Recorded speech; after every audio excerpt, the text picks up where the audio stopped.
Alhamdulillah kita. Maka kita berjihad di sini Bapak Ibu. Maka ya terkadang sebagian ormas menyalahkan bahasa dari jihad tersebut. Apa menyalahkan? Membunuh jiwa dengan sengaja, yang mana dia mengatakan saya bunuh si fulan tersebut, saya matikan dan saya lakukan pembunuh diri, saya masuk surga, kata Pak. Ada seperti itu Bapak Ibu. Ada sebagian ormas yang seperti itu.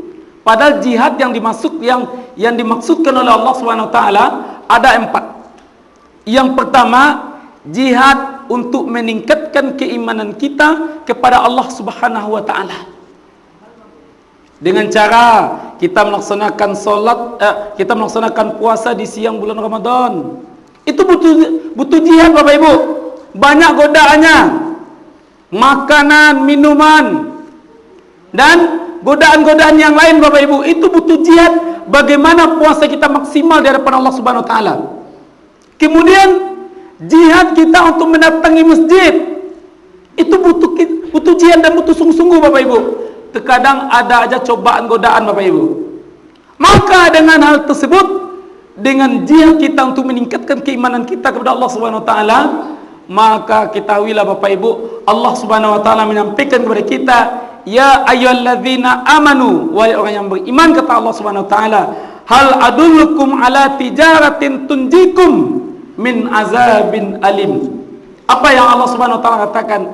Wahai orang yang beriman, kata Allah Subhanahu wa taala, maukah engkau, kata Allah Subhanahu wa taala di dalam surah As-Saff ayat yang ke-10, maukah engkau, kata Allah Subhanahu wa taala, aku tunjukkan suatu perniagaan, suatu perdagangan yang mana kamu jauh dari azab dari Allah Subhanahu wa taala.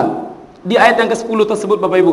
Kemudian dijawab oleh Allah Subhanahu wa taala di ayat yang ke-11. Allah Subhanahu wa taala mengatakan tu'minu billah. Yang pertama, beriman kepada Allah Subhanahu wa taala. Kemudian yang kedua, wa rusulih, beriman kepada para nabi dan para rasul. Kemudian yang ketiga, wa tujahidu fi sabilillah, orang yang berjihad di jalan Allah Subhanahu wa taala, bi amwalikum wa anfusikum, hartanya dan jiwanya. Jadi Bapak Ibu, kita berjihad di jalan Allah Subhanahu wa taala itu merupakan jalan untuk agar dijauhkan dari azab Allah Subhanahu wa taala. Betul enggak, Bu? Bapak Ibu mau dijauhkan dari azab Allah Subhanahu wa taala atau mau didekatkan? Dijauhkan. Cobaan yang sedikit